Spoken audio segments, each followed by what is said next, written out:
I'd like to introduce Steve Moreen. He's going to talk about a very important subject, RF and antenna safety and the new rules. Steve has given this presentation to our club before, but there's updates, and I am interested in learning what those are. Thank you, Mike. I do feel like I'm with a bunch of people that I kind of almost grew up with, being a former Californian. Mike, I moved to, Eugene, and I have a new call. It's November 7 Alpha Quebec. Now, my friends in Palm Springs, where I used to live, said, obviously you moved to Oregon so you can get a 1x2. So thanks for bringing me back a second time.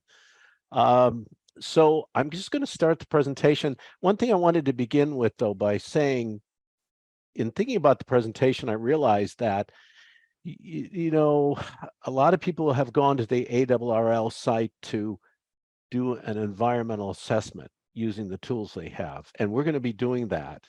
But in the most recent rules that the FCC has established, there's a way to see if you're exempt from having to do that. And so we're going to talk about that first. And then if the exemptions don't seem to apply to you, or you don't seem to get what you want from the exemptions, then we're going to discuss how to use the ARRL site. The two are totally different in the sense that the first thing we're going to discuss is being exempt from the rules, which means you don't care what emission levels you have or anything. It just doesn't apply to you. So you just kind of go on. And then the second thing we'll discuss is, well, if you have to do an environmental assessment, then, here are the guidelines that you have to remain within. And so they're kind of two separate worlds entirely. So let me go ahead and share my screen here. All right, good. My new call is November 7 Alpha Quebec, and this is kind of an update on the rules. I do want to say that a lot of this, as I said before, came out of the work that Greg Lappin did. And Greg, and there's about a committee of 12 people with the ARRL. They all are MDs or have advanced degrees. They're all scientists. And when the FCC decided to revise the rules, and Greg and the committee interfaced with the FCC on behalf of amateurs, and he did a wonderful job. If you don't know about Rat Pack, it's like a twice a week presentation on Zoom, and they have wonderful presentations about all sorts of topics. And it's something you could look up and join if you're interested in having twice a week dosage of technical information about amateur radio. It's first rate. The other thing I want to say about this is, of course, this is more about the rules, not really about RF and how it might impact you personally or damage you personally. It's more just, we're just talking about rules at this point and how we comply with the FCC rules. I did want to say my background. I've been a ham a long time. I got my novice license in 1966, and there are a few of us on here that have been hams that long, I think. My first station looked like the picture on the left, except I started thinking there's a disconnect in that. I was looking at that saying, novice, 1966. I've got a hand mic, and that's for a Motorola mobile. So, okay, in 66, novices were allowed 2-meter FM privileges. So that makes sense. But does anybody see something else that doesn't line up with the novice license from 1966? It's really obscure. The radio in the center there, in the upper shelf, I think is a Lafayette, and it was a 10-meter AM rig. And in 66, novices weren't allowed on 10 meters on AM. So I think actually this is a picture from 67 when I got my general license. But I was thinking, oh my gosh, that was a long time ago, and how the rules have changed a bit for amateurs. On the right, 10 years later, basically, was when I got my job as transmitter supervisor at this wonderful station in Fort Wayne, Whoa. And it still was in the day of using high-level plate modulation. So this Westinghouse transmitter had these big triodes that were developed during World War II for heating, basically, that ran lots of current, 285 amps, and had plenty of high voltage. I'm hugging it. It's the tube itself is sitting on a ceramic insulator, and the air flowed into the bottom of the transmitter cabinet through the ceramic insulator, which isolated it. And then I'm holding kind of what would be connected to the plate of the tube, and the air would flow through those fins and out the top of the cabinet. So those were the days of high level plate modulation. And if you have any interest in looking at more about WOWO and this Westinghouse transmitter, that there's a wonderful site, j-hawkins.com, that has all sorts of interesting information about the old days and the old transmitters of AM broadcast. So let's get on to this. Why does the FCC regulate RF hazard? Well, after World War II, there was just explosion of transmitters all over the place in all sorts of new ways. And I guess there was some concern even then in the 50s about what the effect might be on human exposure to all these transmitters. So as part of the National Environment, the EPA, part of the act that created the EPA in 1969, Congress gave the FCC the authority to regulate transmitters on the quality of human environment. And some time after that, they generated this bulletin, this Office of Engineering and Technology, Bulletin 65, which basically provided the basis for the decisions the FCC made and the emission limits the FCC established. So this has been around quite a while. In my case, I came in broadcasting. We started seeing some discussion and some regulations in the mid-70s. And then by the mid-80s, there were quite a few regulations that had been developed essentially regarding exposure to RF. You know, there are people who say, well, it's just another excuse for the government to regulate us and tell us what we can't do. But there are some advantages to it. Not only the intention is to protect our welfare and the people around us, the people we love and our neighbors, but here's an example, and there are many examples of a community deciding or a neighborhood deciding that around Sutro Tower, the childhood cancer cases, the brain cancer cases, were a result of tower emissions. Because after all, you could hear radio stations on telephone lines. Garage door openers wouldn't work around Sutro Tower. That RF was causing all sorts of problems. They were obviously also causing tumors in children. And Sutro was really scrupulous about working within the limits the FCC had established for emissions. And to their credit, and it was very useful, because when it came time to really drill down and see what was causing the problem, and if they were causing the problem, all the studies showed that there was no more cancer around Sutro Tower than anywhere else in the city. And if you have an antenna on your house and you have a neighbor down the street who's suffering some kind of illness like leukemia or some kind of cancer, there's always a question about, well, is it being caused by neighbor with the antenna?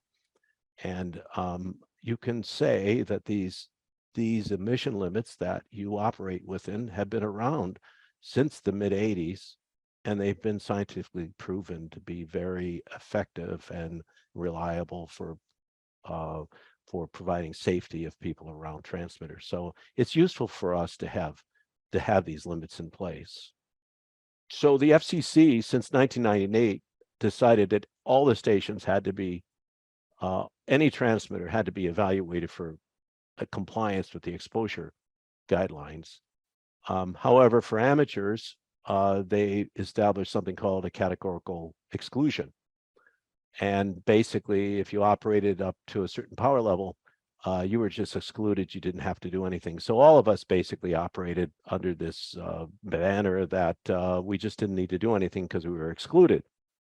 But beginning May 3rd, essentially, the commission changed the rules, May 3rd of 2021, and they eliminated the categorical exclusion, not only for amateurs, but across the board on a lot of other services where they had created them for lower power transmitters. But to the credit of Greg and the ARRL RF safety team, the FCC created something called an exemption. So we don't have exclusions anymore, but we potentially have exemptions, by which kind of simplifies our life. One change, though, is mobile transmitters and handhelds were just excluded in the past. They're not excluded anymore. And as a matter of fact, on handhelds that are eight inches or closer to any part of your body, they're to have what they call specific absorption rate testing or modeling. It's a different way of evaluating it. It's not something that we can do. It's something that's being done by the manufacturers. And it's been in place, this requirement's been in place for a long time on the commercial side, so it's not such a big deal for amateurs. Any new radio you buy should have been evaluated by the manufacturer already. The one thing that did not change is the MPEs, the maximum permissible exposure limits haven't changed. They've never changed. They've always been the same. And I guess they've just held up over time well. So here's what no longer applies. For instance, if you had an 80-meter antenna and you had 500 watts or less, I should say, yeah, exceeds 500 watts, then you had to theoretically do an environmental evaluation. If you operated at 450 watts, you didn't. You can see that as you get into like 20 meters, it's only 225 watts was the maximum, and there are plenty of people that operate at more than 225, but mostly people just felt they were covered by these exclusions and didn't do anything to meet a compliance. And frankly, the FCC says is pretty much based on you're only going to receive a contact from the FCC if there's a complaint. They're a complaint-based kind of agency at this point. But I think it makes sense for our own personal safety to be aware of these limitations and to try to live with them. The other thing is like repeaters, for instance, a repeater that was on a building could operate up to 500 watts. And they would be within the categorical exclusion, and antennas that were above 10 meters and less than 500 watts would basically be excluded too. So that's how it used to be. But that changed. And I should mention that even though the rule revision went into effect May 3rd, 2021, amateurs with existing stations were given 2 years to comply. So if you had already done a routine evaluation, then nothing changed. You just continue on your life the way it is. But if you basically changed your station in some way, then you immediately were supposed to do a new routine evaluation. But if you didn't change anything, then you had 2 years to do an evaluation. Okay, so we're going to talk about the exemption. The exemption has two parts. The first part is a minimum distance. To have the exemption apply to your station, you have to be far enough from the antenna. And you can see the distances. For an 80-meter antenna, you have to be 41.3 feet away from any part of the radiator, not the transmission line, not the ground system, but any part of the radiator.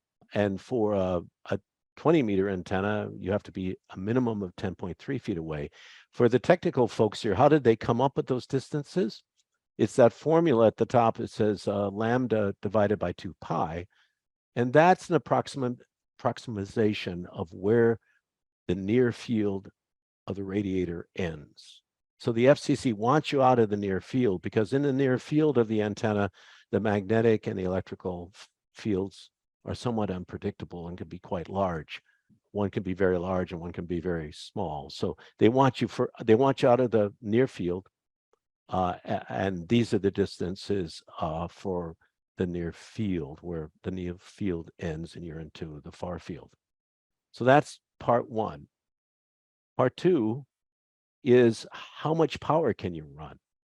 And the FCC came up with various formulas based on the body's ability to get heated from the RF.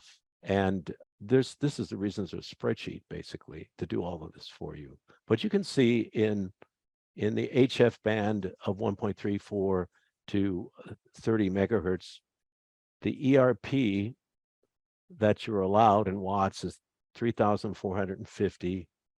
R squared in meters is the distance divided by the frequency squared. And that's the amount of power you're allowed. Now, nobody needs to do any calculation because I said there's a way to do this easily. But that is the basis for the spreadsheet that we'll be talking about in a minute. So is everybody okay? There's two parts. You got to be at least a certain distance from the antenna. And the second part is the FCC determines what's the safe value for your transmission. I do want to talk about ERP. It's not a term that I was familiar with as a novice. We always talked about, the voltage and the current in the final, basically. And then the FCC eventually started talking about power output and changed all that stuff. Well, effective radiated power, which is the term they're using now, ERP, for the people that love decibels, it's ERP and dBW is transmitter power in dBW minus coaxial loss in dB plus antenna gain. It gives you ERP. I don't love dB, so I do it a different way. I say ERP in watts is transmitter power times the coaxial efficiency times the antenna gain compared to a half-wave dipole. So for instance, if you've got a 40-watt mobile transmitter, and let's say you have practically no coax, so there's no coaxial loss, and you have a half-wave dipole on your car, your ERP would be 40. It'd be transmitter 40 times coaxial efficiency of 100% times an antenna gain compared to a half-wave dipole. It's 100% antenna gain. So it would be 40 watts. Or in this example below, a VHF radio of 39 watts with 75 feet of RG8 coax. There's an efficiency of 0.86%. And a ground plane antenna has a 0.89 power gain. You get a 30-watt ERP. And for people that don't exactly know how to calculate the loss in their coax, there's this wonderful calculator at kv5r.com. And all these links I have on the website, which you guys can reference. So I just want to make sure, is everybody okay with this concept of ERP? Good. So here's the exemption worksheet. And it's available at ka6ugs.com. And it really does all the work on the exemption. So you can kind of forget everything I said until now. And what I'd like to do is actually do some examples with you to show you how this works. So what I'm going to do is I'm going to end the slideshow, and then I'm going to go to this. I'm going to need somebody to help me on this. I need a volunteer with an antenna. Okay, we don't hear you, Randy, but I know your call sign is KB6UNG, so I'm going to put that in there, KB6UNG. Okay. Sorry about that. It's WB6UNG. Okay, so most hams have multiple antennas, so give me some description of what your antenna, what would you call your antenna? I do have several. I have a beam. I Okay. have a KT34XA. Which one would you like to? Let's do the beam. Okay, beam. That's the 6-element beam Okay. on 10, 15, and 20. All right, so let's do, which one do you want to use first? Give me a frequency. What would you like to evaluate? What band? Well, 10 meters is the one that I guess you need the least power on, right? So let's go with that. 10, so let's 28, say 28, 310. How's that? Okay, 310. Okay.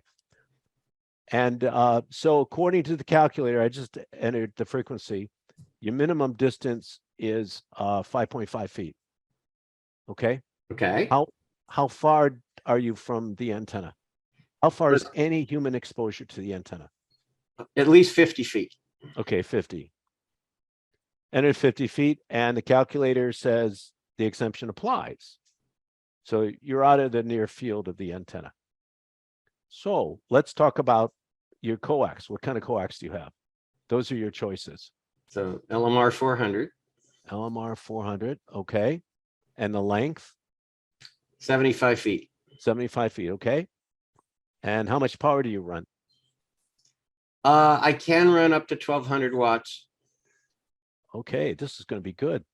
All right. And what's your antenna gain? Give it to me in dBi or dBd. Now I got to remember what that is. It's like, I think it's 9.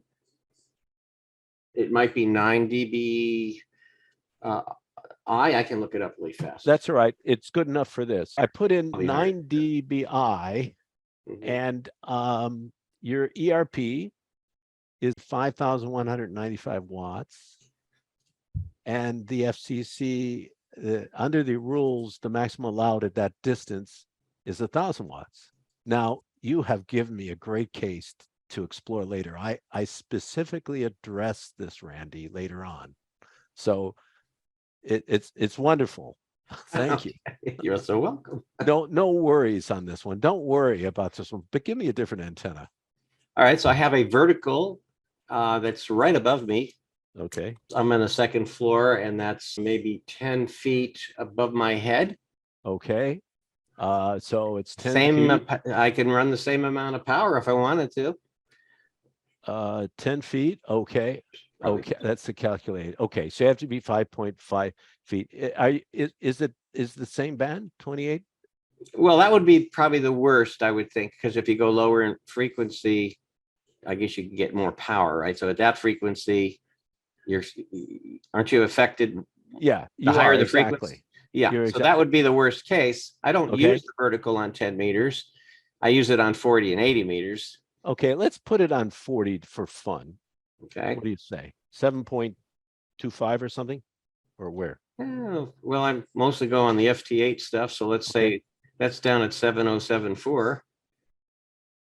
Okay. All right. And what's your distance to the antenna? It's got to be 15 feet, I'd say. 15? Because I'm sitting here at this desk, and there's, Mhm. I don't know how tall the room is, 8 feet, maybe the ceiling. And then you've got the attic above it. And then there's a tripod there and a little tiny mast of the antennas mounted on that. So I'd say 15 feet from where I'm sitting. So do you get headaches often when you're transmitting? No, I do not. However, Okay. lights and TVs act weird. What kind of coax do you have? RG8. How many feet coax? That one's probably 50 feet. 50 feet. Okay. Yeah. Don't have that much gain. So it's just a vertical. So Right. what do you got for gain on that? CR9. Is it shortened? It's loaded, right? It's yeah, it's not a full size, basically a halfway vertical, but so it'll be compared to a dipole, but less. Yeah, it's loaded. Why don't we say this? A dipole would be would it be a gain of DBD would be a gain of 2.1 0 or 0 for DVD. Yeah. Yeah. Why don't we give you like a -1 or something, because you're not going to be efficient as a dipole on that. Do that, or we could do a dipole. We could do a 0 dB dipole. We'll just do that. Okay. That's the worst case. You don't have the efficiency of a dipole because it's loaded. So your effective radiated power is 1,130 watts, and you're allowed 1442. Okay, that's good. So what you could do is simply go to the bottom of this and print all, and you have your exemption for that particular mode of operation. On that frequency, that really in that frequency band, and at that power level with that antenna. By the way, I would never run that much power on FT8. But do worst case. Yeah. Do worst case. I actually address this in a little while. Secondly, that's the second exception I address. So what you would do is just do typical operation, hint print all, and just put in a file somewhere in case somebody asks. Or if you're one out of a million that happen to get a knock on the FCC about something or another, you've got it done. I would request this: don't hit submit and I've not figured out how to take it off, but it sends me an email. You don't need to do that. So just hit print all and keep it. So Randy, you have a very interesting situation. Is there anybody with more normal situation, wire antenna or something like that? Who's got a? I have an N-Fed half-wave too, You but got that's an like a N-Fed? dipole. You do? Oh, okay. Let's do the N-Fed half wave. So N-Fed. All right. What band? Let's say it's 80 meters. Where do you want it? Let's go on the top end on that because I do a voice on that. So let's say 3.9 megahertz. 3.9. Okay. Yeah. So the calculated minimum distance is 40.2 feet to get out of the near field of the antenna. Mhm. And how far are you away? Well, the transformer is it's 50 feet plus where it's being fed from where I'm. What's the closest part of the antenna? The closest part was where it's being fed, which is, like I say, it's about 50 feet from my location. Okay. Okay, good. All right. 50 feet. So it's an easy calculation. So the exemption will apply to you. What kind of coax? RG8. Does it matter the brand or the? It doesn't matter. All it does is it calculates the coaxial efficiency. How long is the length of it? That is also a 75-foot chunk. Okay. Yeah. And if we look at this, that is a half wave N-Fed. So Correct. you got a 49-to-1 at the end. I don't know what the efficiency is of that 49-to-1 is, but we'll just call it you have an antenna gain of 0 because it's a half wave antenna. Mm-hmm. And you can see your calculated ERP is 1123 watts. And you're technically allowed from a exemption perspective of 52,000 watts. The distance you are. So just print it and you're done. So Nope. I'd like to do one more with another person. Who else would like to? I have one for you. Okay. This is Barry K6ZGW. I have a hex beam. It probably good. has a gain of probably 3 dB, I believe. All right. Well, what band are you talking about? okay. Now? Well, it operates between 6 and 20. All the bands between. You actually kind of have to do one for each band. Okay. And I can go up to 500 watts and I would say it's mounted on the top of my roof, 20 feet. Okay, let's go with 6 meters. Okay. Would you give me a frequency that you like? 6 is a pretty big band. Would be in the CW parts where I would operate. 50.1. So obviously you're meaning you're thinking how far you sound like you're about 25 feet away. I would say, because that's the lowest wire, I would say it's probably about maybe 35 feet. Okay, well, it's away. The lowest wire, whatever the closest part of that antenna is to you. Yeah, it would be about 35 feet, the closest wire, which is the 6 meters. Okay, you're out of the near field of the antenna. And what kind of coax do you have? 213. 213. All right. What's the length? Probably 75. And your max is 500 watts? Yes. All right. And what do you think I think you're probably talking DBI, are you, or DBD? It has a gain of 3 over a dipole, I was told. Do you think it's DBI of 5? Let's go ahead and make it worst case. DBD of 5. That's pretty substantial.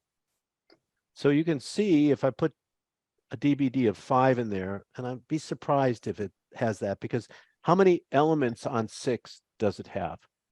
It's usually just 2, the way it's created. It's only got 2, so that's why I'm saying it's 3. Yeah, I think probably. Looks like he has a 2.7 dB on 6 meters. DBD. Okay. 2.7 DBD. Okay, 2.7. So at 500 watts, your effective radiated power is 724. You're allowed at that distance 436. So there's a couple ways to deal with that. One is if you just simply, I don't know if you actually ever run 500 watts. No, probably very seldom, probably closer to 450 at the most. Okay. Well, for one thing, you could drop your ERP, but I'm also going to show you something else that makes a big difference that solves this problem. So it's another good example why you have to actually put a little more information about the antenna in, because the antenna has a vertical elevation pattern, and directly below the antenna, you don't have the same gain as you do in the bore side of the antenna. That's something we're going to address down the road a bit. Is everybody okay with using the calculator? It's pretty straightforward. Okay. Steve, is there any example you can show us where the exemption applies notation would not display? Okay, so let's do this. Let's enter 1.8 for 160 meg. So this is a dipole. You got your 87 feet away is the calculated minimum distance. You're only 35 feet away from the wire as it comes by your Radio Shack, or it goes by your neighbor's house, or it goes by another part of your house. And so you can see the exemption doesn't apply because you're not far away. You're not out of the near field of the antenna. Mhm.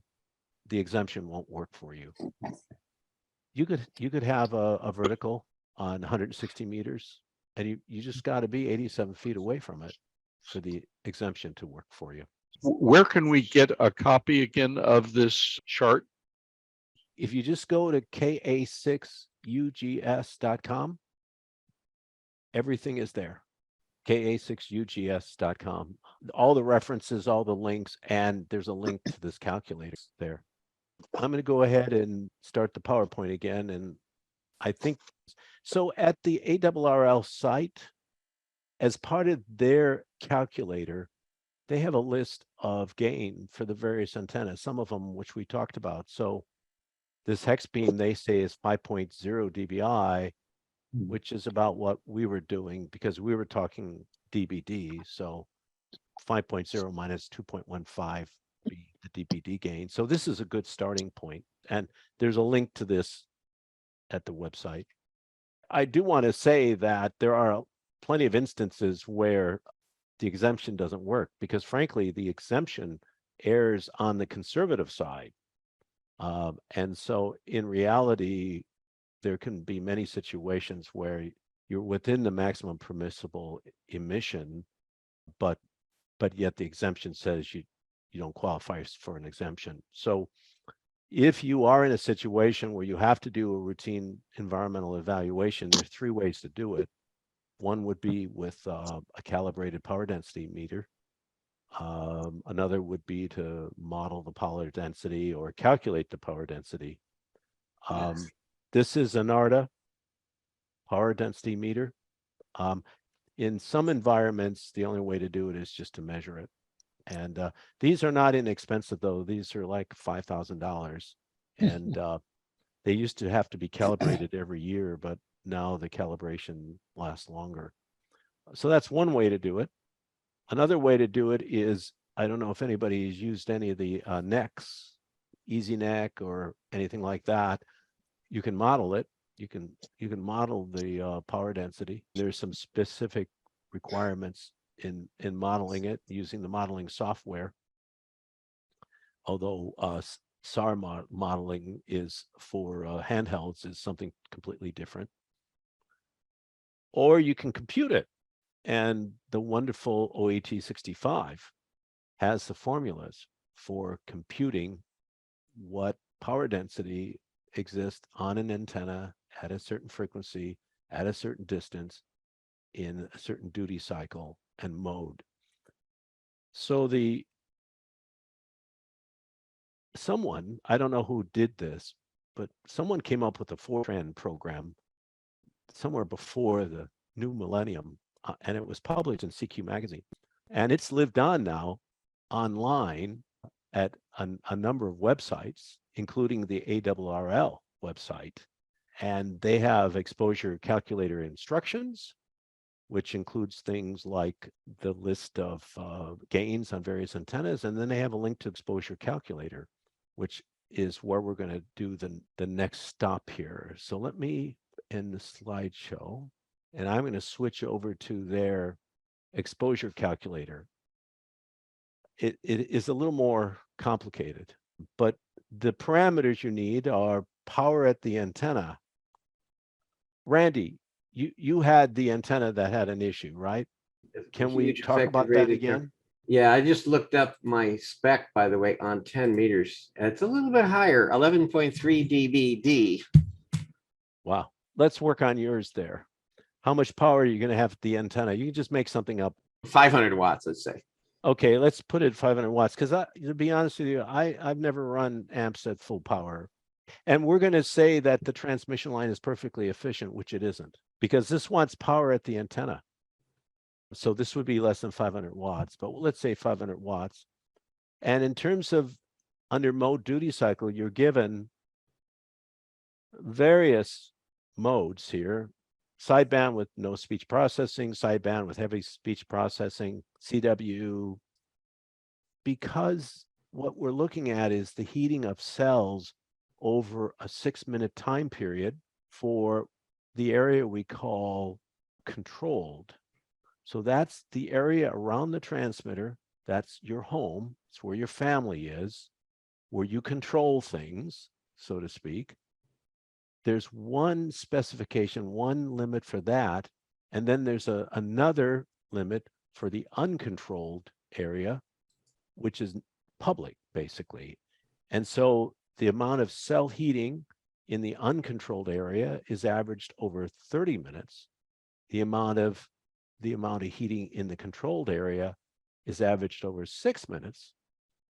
And there's a reason they're done differently, and that's because there's a much lower level allowed in the uncontrolled area than there is in the controlled area. So that's probably a lot more than you want to know. But anyway, the mode duty cycle is important. And obviously FM is the worst because you're on the air all the time. Basically, you have continuous carrier when you're transmitting. So tell me about what mode you're using. So in this particular case, on that frequency, I'm just doing normal sideband, no speech compression typically, or very light compression. Being a beam, I don't know if the near field goes down. Like we're going to get to that. Or it's out, you know. We're going to get to you it. Mentioned that. Okay, we'll talk about that later. But okay, so that's about right. Okay. 500 watts sideband. Yeah. Okay. And do you talk a lot? You transmit? I mostly use that on the net, so I don't talk a whole lot. So you transmit percentage-wise duty cycle? Yeah. What certainly less than 50%. I mean, we're on a net. It's probably 10% or less, you know. Okay. So I'm going to say you transfer for 2 minutes and you receive for 10 minutes, let's say. Okay. Okay. Or what would you suggest? I'll go with whatever. That's typical because, like, for example, we're on a net. Yeah, we talk for a minute or two and then we hand it back to net control. And, you know, that's probably about right. All right. Well, and your antenna gain you said was what? Well, I just looked it up. It's crazy. It was, let me look it up here again. 11.3 dBd. 11.3 dBd on 10 meters. And so they want dBi. So 11.3, and we have to add 2.15 to that, 11.3. So that's 13.45. 13.45. Okay. And what operating frequency? In this case, we'll just pick that same one off, 28.310 megahertz. All right. And with the FCC, with this calculator, where you're actually calculating the actual emission, the power density, you have to include the effects of ground reflections. The exemption, you don't. But in this case, you do. So you click this to include the effects of ground reflections. So you hit calculate, and the results are right here. We talked a little bit about the results for a controlled environment. That's you, your family, your house. the area that you control, not the sidewalk front, if there's a sidewalk, or the street, you are allowed a maximum power density of 1.123 milliwatts per centimeter squared, which means that's the FCC limit that you're allowed at that frequency. The minimum compliance distance is 12 feet or 3.65. So that's for the controlled area. So you're okay in your area because you're more than 12 feet from the antenna, I assume, right? That's on a 50-foot tower. Yeah. So you're fine. And for the 45. uncontrolled area, you can see it has a much lower power density allowed. It's 0.22 versus 1.1. So the minimum compliance distance is 20.7 feet to any public area. So my neighbor next door, my beam is above his roof. I'm pointing, let's say, straight at him, but it's well more than 20 feet to his That's house. right. That's right. That's right. Yeah, so it would be okay. Yeah. So this is another way to handle it, is to look at what you're doing in actual generation of power density. How about anybody else? Anybody else would like to try this out? Yeah, I got something that may not fall into this calculator. I was in the U.S. Coast Guard, and I was on an island where we had a LORAN A and a LORAN C transmitter. Okay, LORAN A operated at 1.5 megahertz. I'm not sure how much power it put out, but they turned off the radiating power, had me get on the tower and climb it till I was about 6-7 feet off the ground. And they start radiating again on this vertical. Should I be dead by now or what? Well, it's so interesting because let's stay within the amateur band and look at something here. Okay. Let's look at 100,000 watts. And let's go FM, 100% duty cycle. And let's say we transmit for 20 minutes and we receive for 0 minutes. And we have a gain, let's just say we have a gain of It's a vertical in my it's a case. vertical, but it's not, I doubt it's a quarter wave tall, but let's say it has a 2.15, the gain of a half wave dipole. And we're going to put this operating frequency at 1.8. Let's just calculate it and see how bad it is. Oh, enter a numeric value for The 100,000 maybe, that's got a comma in there. Yeah. Okay. Well, it's interesting.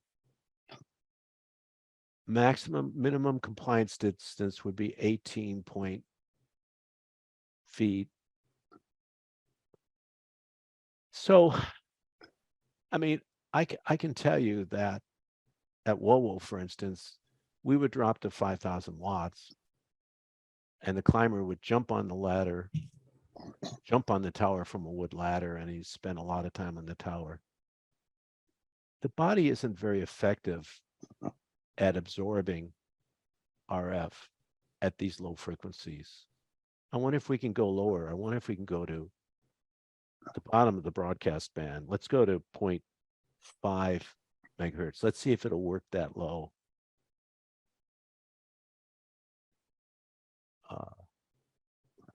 I'm not sure it's working that low. I don't think anything changed.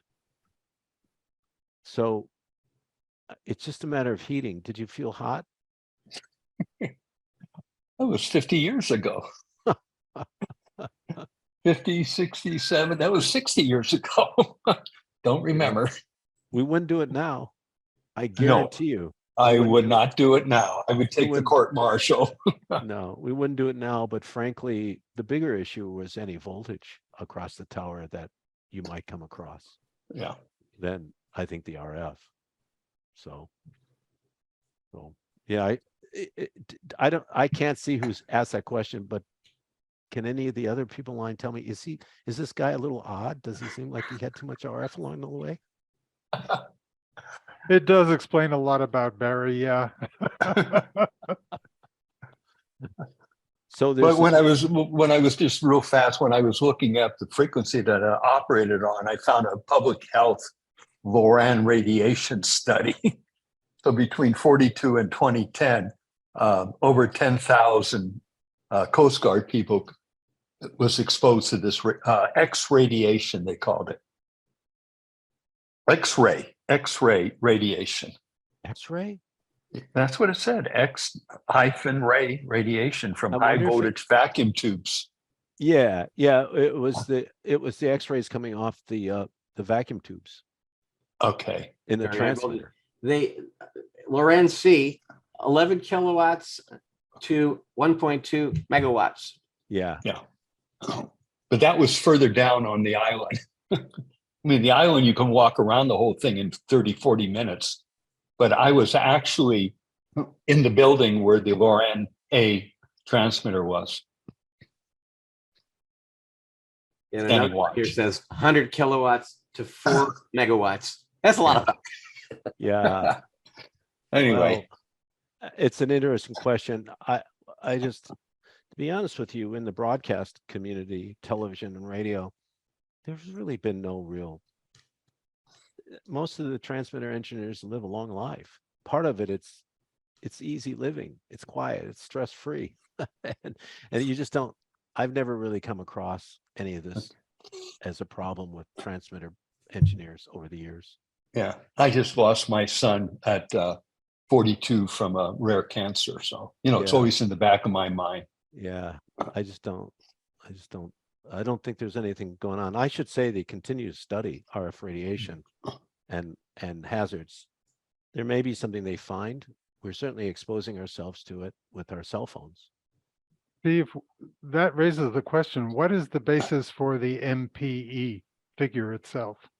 The IEEE developed a standard back in the 1970s based on research, and it was totally damage to the cell tissues from heating, and that was the basis. And I think they're doing research now on what other potential damage should be caused by things other than heating, but there's nothing I've seen published at the moment of any substance. So we're still thinking the only problem is making the cells hot and the damage from that. Good question. May I move on? Is it okay? So this was my antenna in Cathedral City. And what I wanted to point out is how you deal with that antenna gain issue when you're below an antenna. I had this four element, mostly 3 elements on all the non-work and 1 element on the work bands. And you can see from the exemption calculator on 20 meters, the minimum distance was 11.2 feet. I was 28 feet below it. My head was 28 feet below it, top of my head.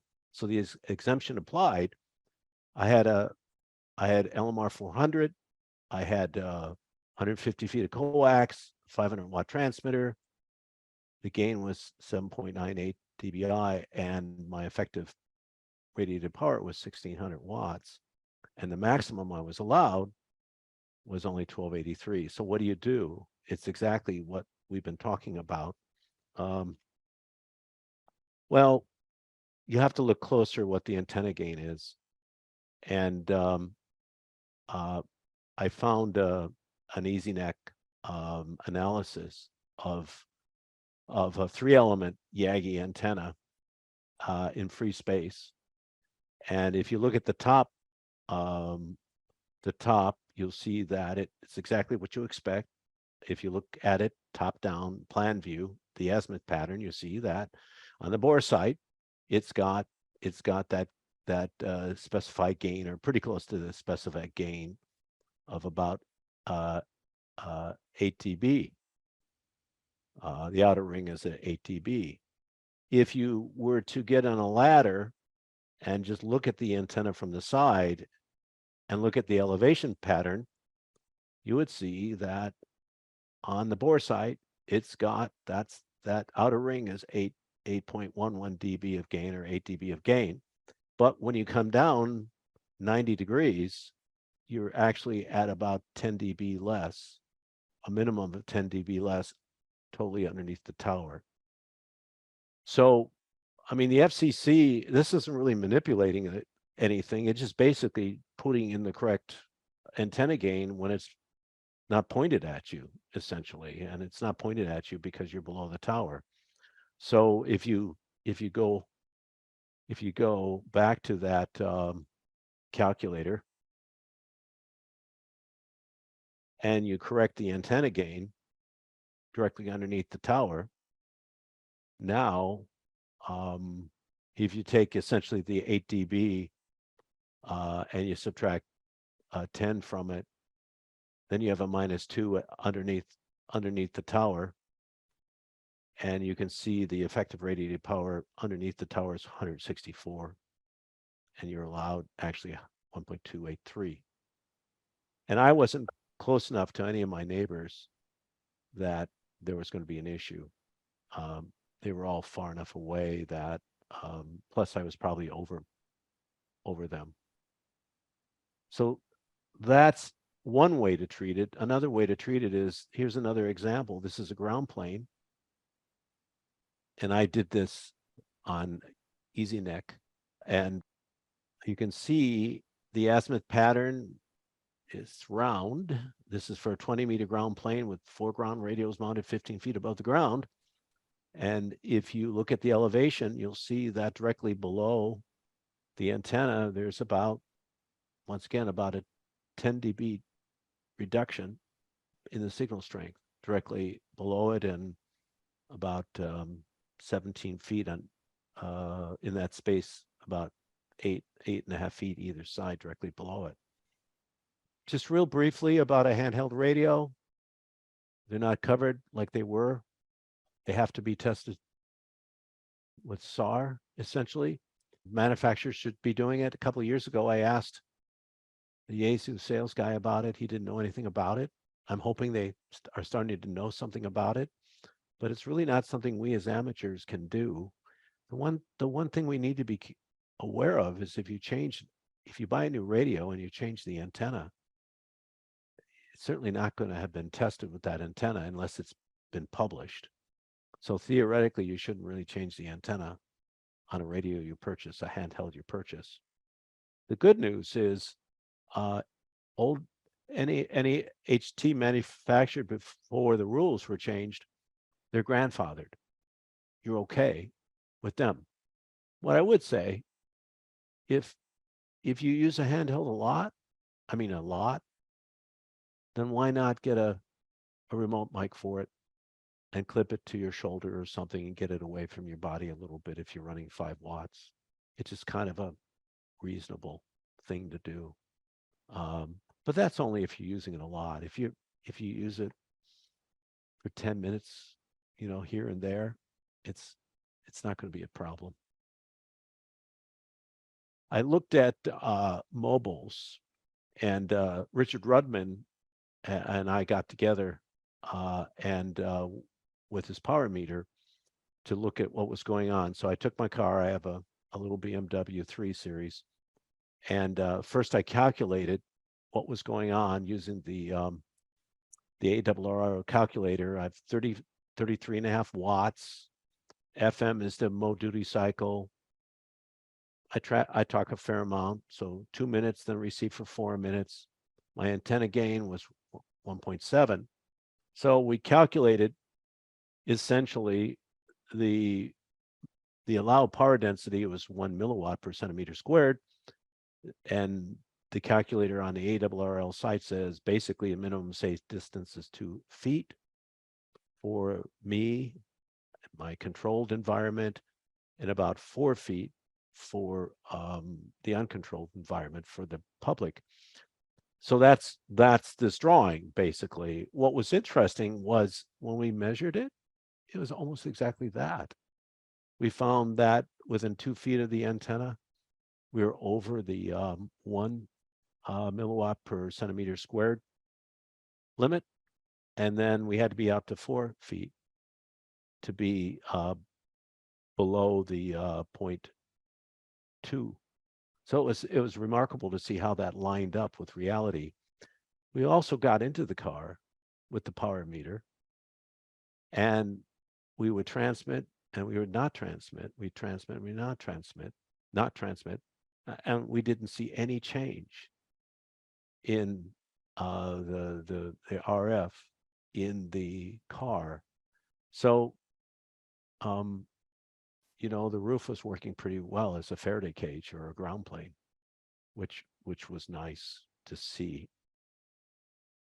We did the same thing at 70 centimeters. And it turns out that with all the parameters I had, the minimum safe distance was about 1.5 feet in the controlled and about 4 feet in the uncontrolled. So it's about the same situation. We did not test the 70 centimeter with the inside the car, but it tracked outside as it did on VHF. So we were pretty pleased about that. So the one thing I would say is putting an antenna in the center of your roof is a no-brainer from an RF hazard. It's probably not going to be a problem whatsoever. Putting it on the trunk of your car, you might want to give some consideration to people in the back seat. And somebody's in the back seat, you might want to limit your use of your two-way radio, so not to exceed what the FCC would consider to be an unsafe exposure. So if you've done an environmental assessment, you're done. You don't have to do anything. If you haven't done one, then I'd suggest you just use the exemption calculator to see what's going on, to see if you meet the current exemption requirements. If you don't, then you can go ahead and use the ARRL calculator to determine what distances are required to remain safe operating your transmitting equipment. For handheld radios, just be aware there should be a SAR document available for any new handheld radio, and that theoretically you shouldn't change the antenna on it.